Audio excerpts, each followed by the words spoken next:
Hello, everybody. This is Preston Poulter with Pocket Jacks Comics. Got exciting new product, and this is White Lily issue 4. Got it in from the printer. I love this book. It brings me so much joy. It's really rugged, printed right here in the United States.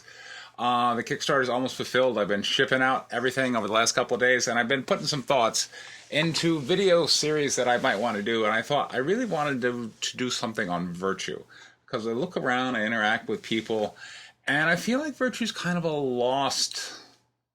Essentially, it's something people don't publicly quest for much anymore. It seems like kind of a relic of a bygone era. These days, I feel like people are more taught to conform to rules and authority figures. And essentially, the main virtue we are taught in school is compliance.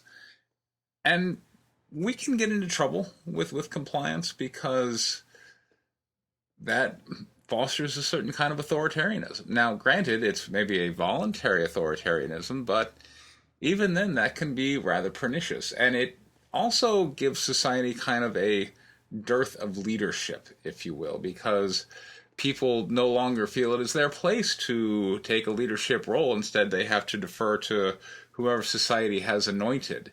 And we should all just sit around and look at the rules and perhaps maybe just research the law and what has the law done. But the law is not virtue. While following the law might be viewed as virtuous, the law is no substitution for virtue. So, having put a lot of thought into virtue, I think there's a lot of wisdom to my upbringing in terms of Sunday school and going to church and discussing a Bible story and then seeing where the virtue was and then how that might apply to one's life. And I think there's value to that process. And I think part of what makes Christianity a religion that's been able to be so relevant over such a long period of time, as is, some of the other great religions of the world, but that it doesn't necessarily hand down this rigid set of rules, but instead provides stories from which we must kind of interpret to how to better apply it to the modern world. I think there's something superior in that model. Instead of giving an absolute this is right, this is wrong based on a rule set, it instead provides heroes and stories, and that we need to go and analyze these stories and go, where is the virtue, which was the right action, and thereby maybe we can learn something about this for ourselves. So I thought I would do an example, and I've been thinking, because I'm in comic books and I make comic books, that perhaps instead of going with biblical stories, we might go with comic book stories. And I can hear some of you going, well, why would you do that? Here's the thing. If I'm going to go with a religious story, I'm losing certain segments of my religious audience, right? If I say, okay, I'm going to go with a Christian story, well, then I've kind of lost people who aren't necessarily Christian. And for that matter, if it was a Christian story, okay, let's go with the Book of Tobit. Well, I've lost all the Baptists because they don't have a Book of Tobit in their Bible. That would be Catholics. So by going with, say, a story which is not a sacred text, I think we get more buy-in, because I'm not saying these stories are handed down from God. I'm saying these stories were provided by Hollywood.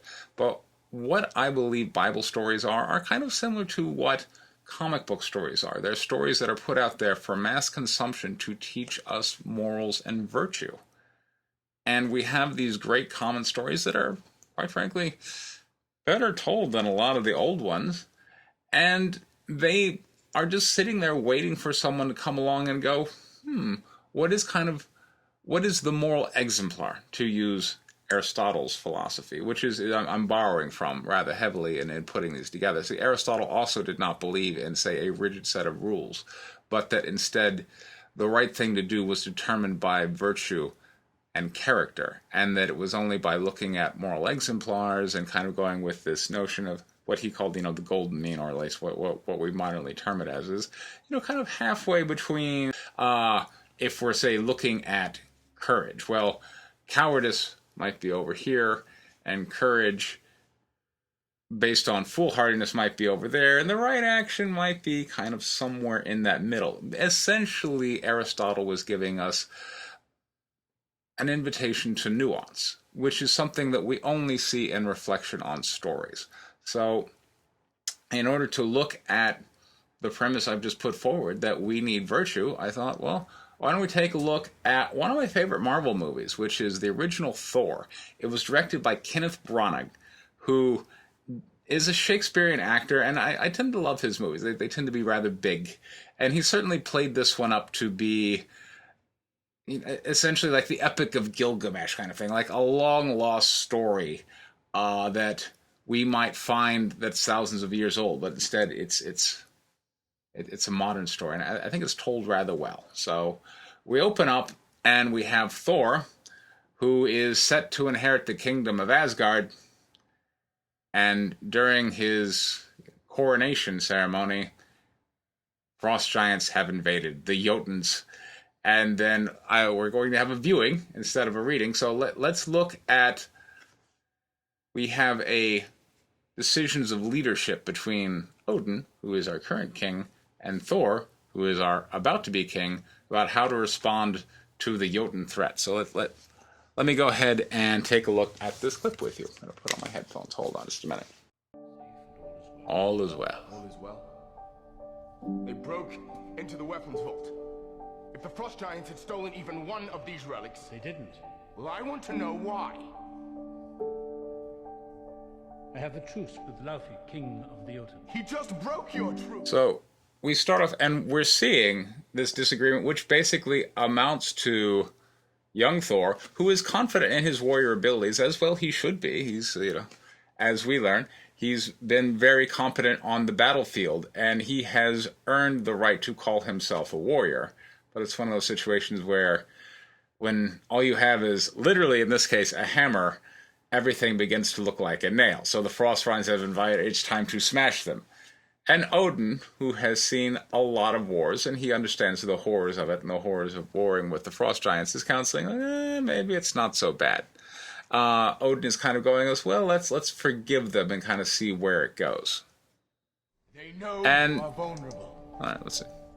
And yeah, and now what action do you want to take? Time as you once did. Teach them a lesson. Break their spirits so they'll never dare try to cross our borders again. You're thinking only as a warrior. This was an act of war. It was the act of but a few, doomed to fail. Look how far they got. We'll find the breach in our defenses, and it will be sealed. As king of Asgard. But you're not king! So here in this scene, Thor and Odin are at odds. And Odin is recognizing that if he releases power to Thor and makes him king, that he will have to observe his kingdom going into war. And he understands all the horrors of that, and so he's now kind of reserving. What was a coronation now? Odin's like, maybe I'm going to hold on to power for a little while longer. And of course, this is one of the classic struggles between the old and the young, is the older tend to know better. Experience has taught them better. And at the same time, they recognize, well, they have to give up power at some point. Better to do it where Odin can act as an advisor to the living.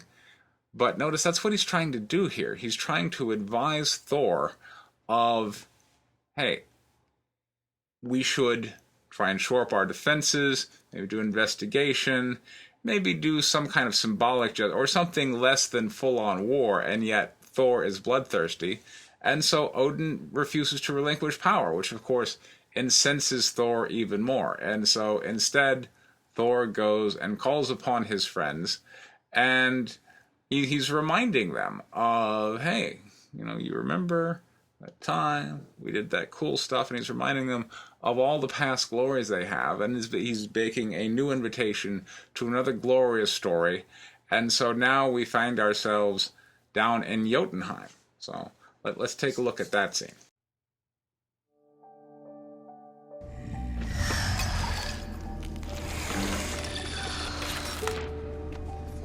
So here's Thor, having walked into the enemy stronghold We're outnumbered. with no plan. You know not what your actions would unleash. I do. Go now, while I still allow it. And notice it's Loki here who steps in and is the voice of reason and peace. We will accept your most gracious offer. And then something interesting happens. as Thor turns to go away.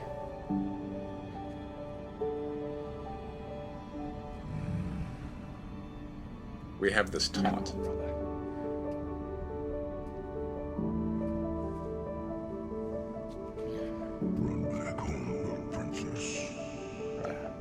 Run back home, little princess. And then, of course, we know, well, it's on. So, why would Laffy say, okay, I'm going to allow you guys to go, and then as Thor turns around, he taunts him?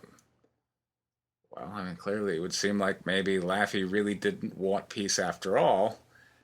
But when we understand the full scope of the story, we understand that this was all kind of a setup by Loki, and that Laffy was there to frame Thor for being too brash. And so what happened outwardly was Laffy was magnanimous and allowed them to leave, but then when he taunts Thor, now we have a situation for war. And so there's this wonderful cinematic sequence where, Thor and his friends are battling the frost giants. One of them gets badly wounded, and then they get to the place where the Bifrost can come and connect them and take them home.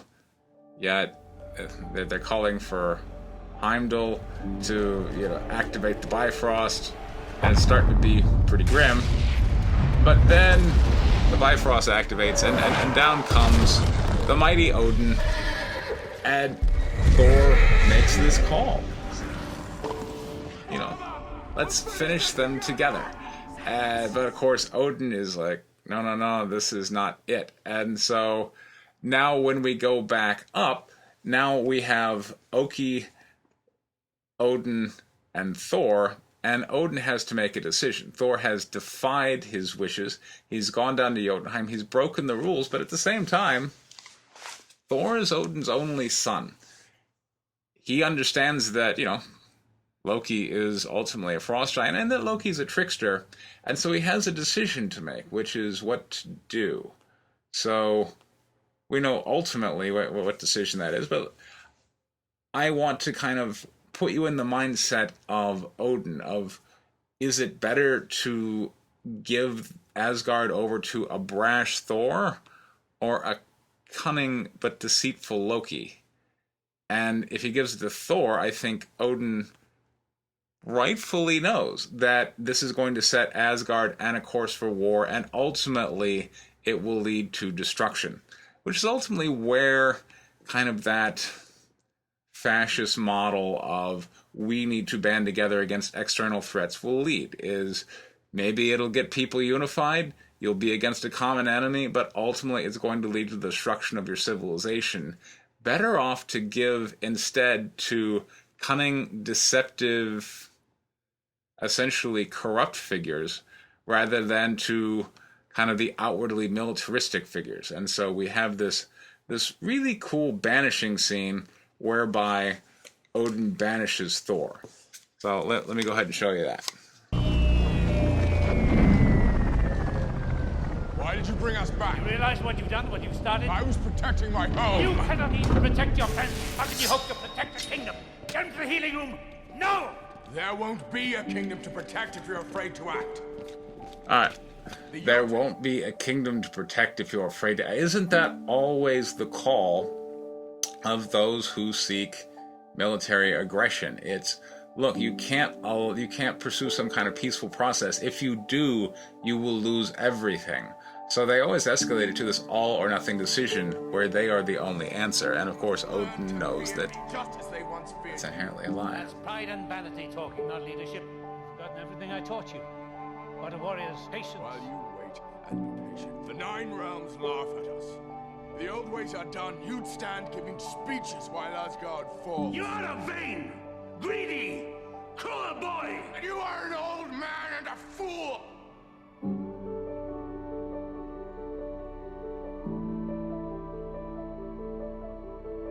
Yeah. I was a fool. Do you think you were ready? Father. Loki, of course, not really wanting to stop it. Odin's son, So you have betrayed the express command of your king. he Through your arrogance. disinherits Thor. You have opened in this scene. Realms and innocent lives to the horror But note that and desolation of war. he doesn't do it without any means of redemption. You are unworthy of these realms. You're unworthy of your title. You're unworthy of the loved ones you have betrayed.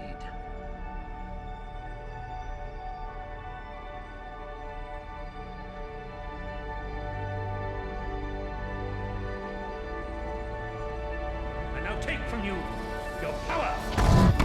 In the name of my father and his father before. I hold it all. Lightning bolt, boom! But no, he doesn't leave him without a means of redemption. Instead, he speaks, "Whosoever holds this hammer."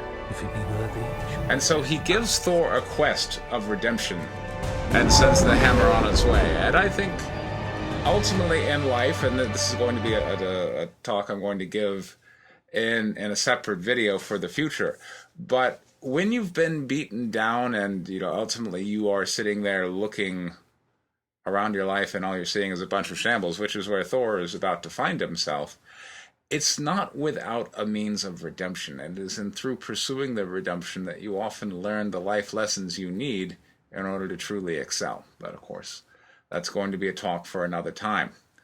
I hope you enjoy this. I would like to do this as kind of a more regular series if it's something that would be of interest to people. I want to thank you for your time, everyone, and I want to wish everyone a happy holiday season, Hanukkah, Merry Christmas, and Happy New Year's. This has been Preston Poulter with Pocket Jacks Comics. Thank you very much for your time. Take care.